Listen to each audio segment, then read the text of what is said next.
Hello everyone, उम्मीद करता हूँ आप सब बढ़िया होंगे। सो आज का हमारा टॉपिक है रजिस्ट्री के पेपर्स चेक कैसे करें। हेलो एवरीवन, सो चलिए शुरू करते हैं। सबसे पहले ये रजिस्ट्री के पेपर हैं, ये दिल्ली के रजिस्ट्री के पेपर हैं। सबसे पहले मैं आपको बताना चाह रहा हूँ, इसमें किसी की भी आइडेंटिटी रिवील नहीं की गई। पूरी आइडेंटिटी हमने किसी की भी रिवील नहीं की। हमने ऐसे टिक मार्क्स लगा दिए हैं ताकि किसी को आइडेंटिटी रिवील ना हो पाए, ना ही एड्रेस रिवील हो पाए, उनकी प्राइवेसी के लिए। तो चलिए शुरू करते हैं। सबसे पहले हम, ये दिल्ली की रजिस्ट्री है, जैसे मैंने बताया, दिल्ली के जनकपुरी एरिया की। दिल्ली में, वेस्ट दिल्ली में जनकपुरी एरिया पड़ता है। और सबसे पहले हमें देखना है कि ये किसने परचेज करी थी प्रॉपर्टी, मतलब जिससे भी आप खरीदने जा रहे हैं प्रॉपर्टी। क्योंकि नॉर्मली क्या होता है, हम बिल्डर से खरीदने जा रहे हैं, लेकिन हर प्रॉपर्टी बिल्डर के नाम पे नहीं होती, किसी और के नाम पे होती है। तो हम बिल्डर से पूछेंगे कि प्रॉपर्टी के पेपर्स हमें दीजिए। तो बिल्डर हमें पेपर देगा। जैसे ये बिल्डर ने मुझे पेपर दिए थे, तो हमने देखा परचेज बाय, ये परचेज किया है हरजीत नाम के किसी ने।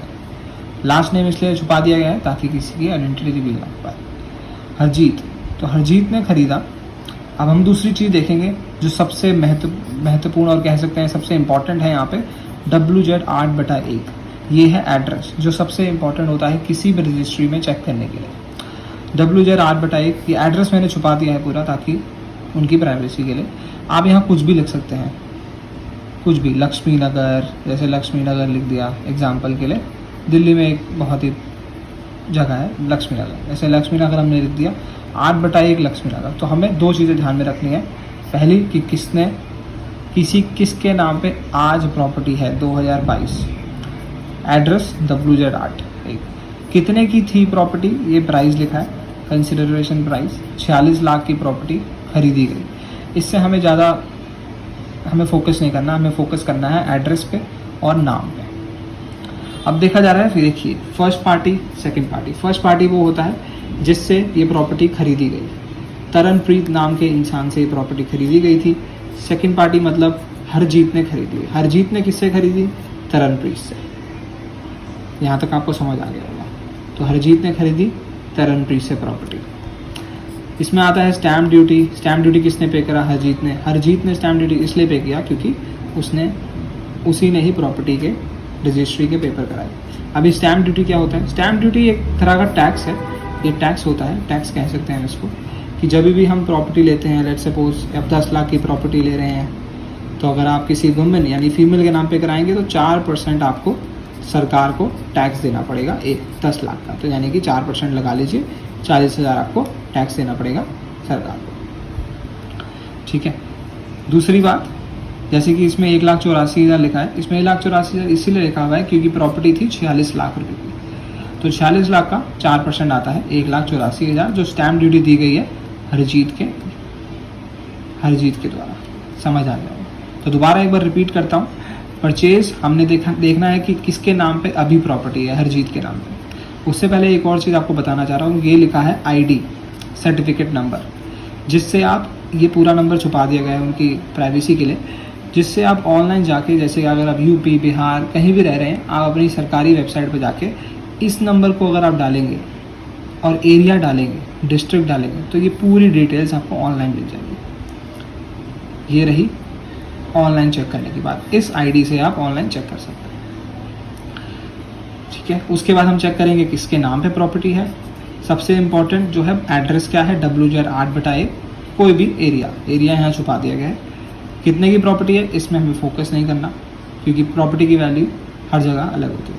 फर्स्ट पार्टी मतलब किससे खरीदी गई प्रॉपर्टी, ये तरनप्रीत से खरीदी गई। किसने खरीदी, हरजीत ने खरीदी। स्टैम्प ड्यूटी मैंने आपको बताया एक तरह का टैक्स है। ठीक है। सो आई होप यहाँ तक हम सबको समझ आ चुका होगा कि हम प्रॉपर्टी का फ्रंट पेज कैसे चेक करें। पूरा आपको समझाया जाएगा इसी वीडियो में, सो अंत तक बने रहें। कोशिश करूँगा कि जल्द से जल्द आपको समझाया जाए।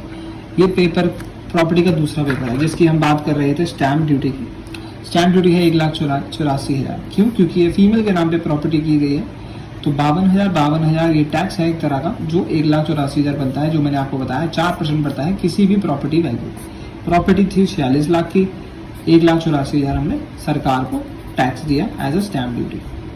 सो अभी हम आ चुके हैं पेज नंबर 4 पे, जिसमें हम एड्रेस देखेंगे। रजिस्ट्री की एड्रेस देखा जाएगा।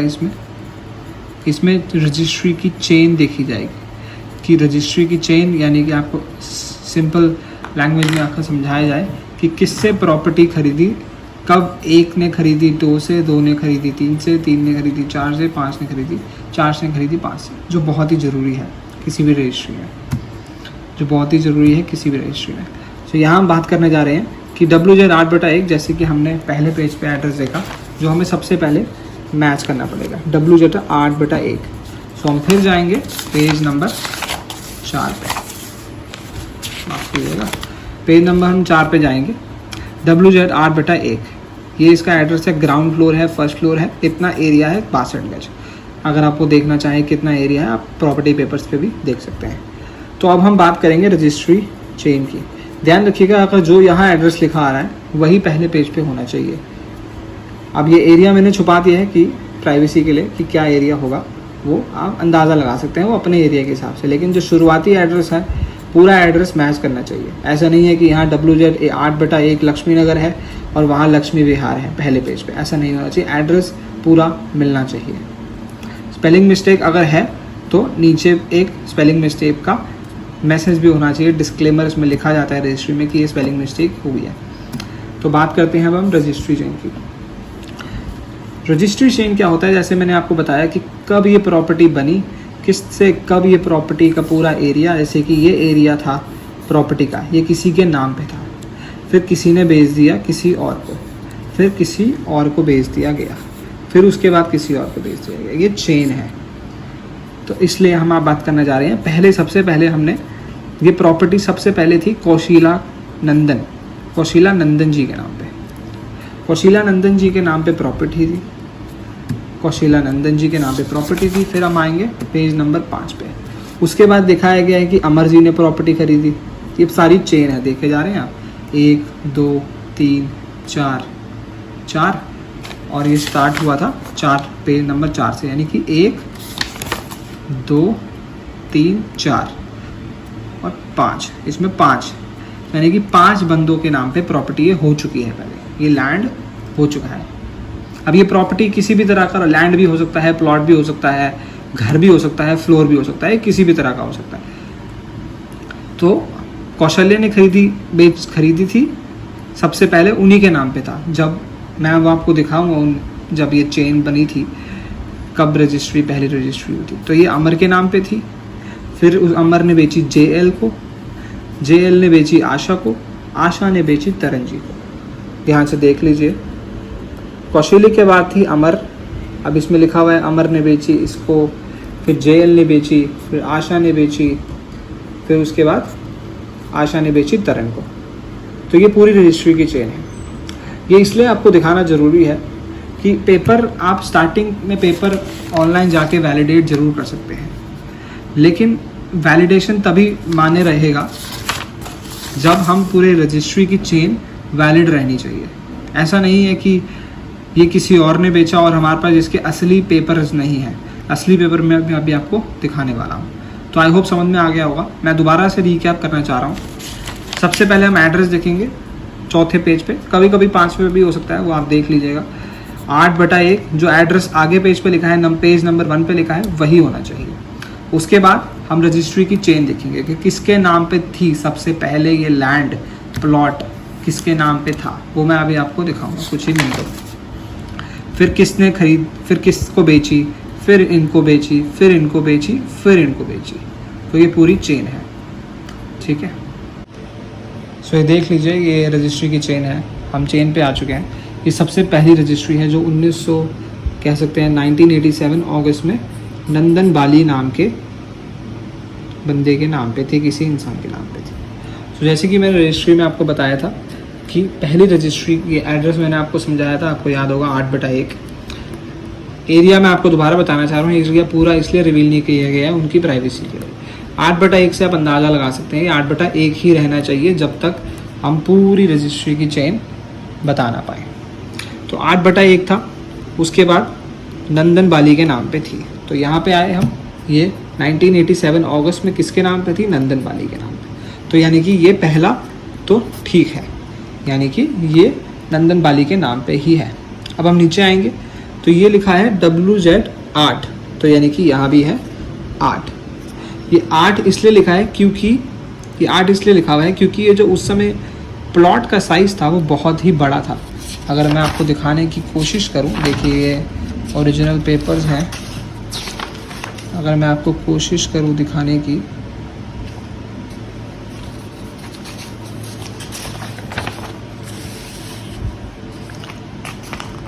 ये देखिए WZ8/1 श्री कौशलानंद, देख लीजिए 8/1 लिखा है, किसके नाम पे है? कौशलानंदन, इसमें पूरा नाम आ गया।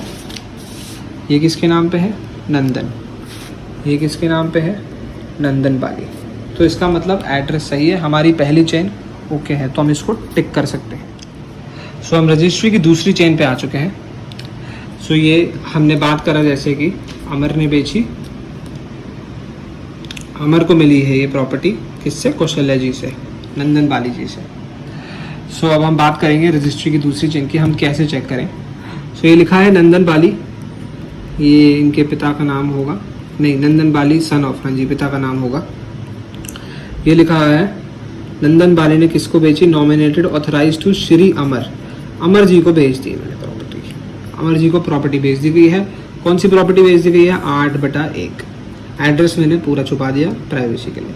8/1 यहाँ पर भी है, जैसे कि हमने डिस्कस किया, और हमने जैसे कि पहले पेज पे भी देखा, हमने 8/1 ही है वहाँ पर भी, जैसे कि हमने यहाँ देखा जाए 8/1 यहाँ पर भी है और 8/1 यहाँ पर भी है। सो अमर के नाम पे थी प्रॉपर्टी, दूसरी चेन में भी अमर है, तो इसका मतलब ये भी सही है। सो हमारी दूसरी चेन भी सही है। सो अब हम आ चुके हैं रजिस्ट्री की तीसरी चेन पे। सो जैसे कि हमने बात करा, ये अमर के नाम पे प्रॉपर्टी हो चुकी है, अब ये जाने वाली है प्रॉपर्टी JL के नाम पे। तो देखिए ये स्टैम्प पेपर है जनरल पावर ऑफ अटर्नी। मैं आपको अभी बता देता हूँ, जनरल पावर ऑफ अटर्नी होता है और एक होता है फ्री होल्ड। जो ये प्रॉपर्टी है, फ्री होल्ड के पेपर आपको कुछ इस तरह दिखेंगे, जिसको रजिस्ट्री भी कहा जाता है। इस तरह पेपर होते हैं फ्री होल्ड के, और ये होती है हमारी जनरल पावर ऑफ अटर्नी। देखिए ध्यान से देखिए, जनरल पावर ऑफ अटर्नी। तो इसमें यही फ़र्क होता है कि इस पे बैंक लोन नहीं देता, इस पे बैंक इसलिए लोन दे देता है क्योंकि ये सरकार से रजिस्ट्री हो रखी है, ये एक नॉर्मल स्टैम्प पेपर है। ठीक है, तो चलिए स्टार्ट करते हैं। तो अमर के नाम पे प्रॉपर्टी थी, अमर ने किन को बेची? JL गोस्वामी को। तो अब हम जाएंगे अपनी मेन रजिस्ट्री में, जो अभी लेटेस्ट रजिस्ट्री है 2022 की। तो JL गोस्वामी के पास प्रॉपर्टी आ चुकी है ये, तो हम इसमें देखेंगे, हाँ जी इन्होंने constitute in favour of JL Goswami. तो हमने नाम तो चेक कर लिया, तो हमें दूसरी चीज़ देखनी है एड्रेस, जो है 8/1। और जैसे कि हमने इस पेज पे भी देखा, अगर हमको याद होगा इसी वीडियो में मैंने आपको बताया कुछ सेकंड पहले कि अगर हम इस पे जाएंगे तो ये एड्रेस लिखा है 8/1। तो यानी कि हमारी जो रजिस्ट्री की तीसरी चेन है वो भी एकदम परफेक्ट है। सो अभी हम जैसे बात करेंगे चेन नंबर 4। तो ये चेन नंबर 4 की बात करी जा रही है। जैसे कि JL गोस्वामी ने खरीद चुके हैं, ये देखिए चौथी है, मैंने लिख रखा है चौथी पावर ऑफ अटर्नी है चेन की, ये लिखा JL गोस्वामी। बाकी मैंने नाम और एड्रेस सारा छुपा दिया है ताकि उनकी प्राइवेसी के लिए। स्वामी रजिस्ट्री पे आए, ये हमारी मेन रजिस्ट्री है, JL गोस्वामी के पास है। अब JL गोस्वामी ने सोचा कि ये प्रॉपर्टी को मैं बेचना चाहता हूँ, तो उन्होंने बेच दी आशा जी को। देखिए आशा को बेच दी। तो अब हम देखेंगे, ये लिखा हुआ है इनके पास फादर का नाम, ऑफिस, ये सब सारी लॉ की लैंग्वेजेस लिखी हुई हैं, और इसमें लिखा हुआ है constitute and nominate Shrimati Asha ji को जनरल पावर ऑफ अटर्नी दे दी गई, यानी कि ये फ्लोर बेच दिया गया, प्लॉट बेच दिया गया, और एड्रेस WZ8/1 जैसे कि हमने इस प्रॉपर्टी में चेक किया है। तो इसका मतलब कि हमारी जो चौथी प्रॉपर्टी है आशा जी के नाम पे, ये भी एकदम परफेक्ट है। और उसके बाद हम देखेंगे, जैसे कि हमने बताया आशा जी के पास प्रॉपर्टी थी, तो इसी रजिस्ट्री में हमने देखा गया है इसकी कोई चेन नहीं है कि आशा जी ने बेचा तरनप्रीत को। इसके लिए हम जाएंगे पेज नंबर 1। जैसे हम पेज नंबर पहले पे जाएंगे, जैसे आपको याद होगा वीडियो स्टार्ट हुई थी, फर्स्ट पार्टी है तरनप्रीत, और ये तरनप्रीत के नाम पे है। तरनप्रीत ने किसको बेचा? हरजीत जी को। ये फ्लोर या प्लॉट, बिल्डिंग जो भी कह सकते हैं, बेच दिया। ध्यान रखिएगा, सबसे इम्पोर्टेंट है 8/1 नाम और एड्रेस। एड्रेस और नाम बहुत ही ज़रूरी है। तो ये थी पूरी रजिस्ट्री की chain. So so I hope आपको समझ आ चुका हो। मैंने कोशिश की है आपको समझाने की। मेरा मोटिव यही है कि हम फ्लोर, प्रॉपर्टी, लैंड कुछ भी लेते हैं ताकि उसमें हम धोखा ना खाएं, क्योंकि मुझे लगता है ये एक ऐसी चीज़ है जो पूरे लाइफ इंसान कमाता है और कोई फ्लोर या प्लॉट लेता है, उसके बाद ऐसा फ्रॉड हो जाए, पेपर्स में कुछ गलती हो जाए तो इंसान को रिग्रेट होता है, इंसान डिप्रेशन में जा सकता है, जिससे हमारी हेल्थ भी ख़राब हो सकती है। तो किसी ना किसी तरह से लाइफ में स्ट्रेस कम करा जाए, तो उसके लिए मैंने एक छोटी सी वीडियो बनाई। अगर आपको पसंद आई तो आप लाइक कर सकते हैं। अगर आपको क्वेश्चन हो तो आप कमेंट में बिल्कुल कमेंट कर सकते हैं, और आप बिल्कुल मैं कोशिश करूँगा आपके क्वेश्चन को आंसर करने के लिए। Thank you so much, bye bye.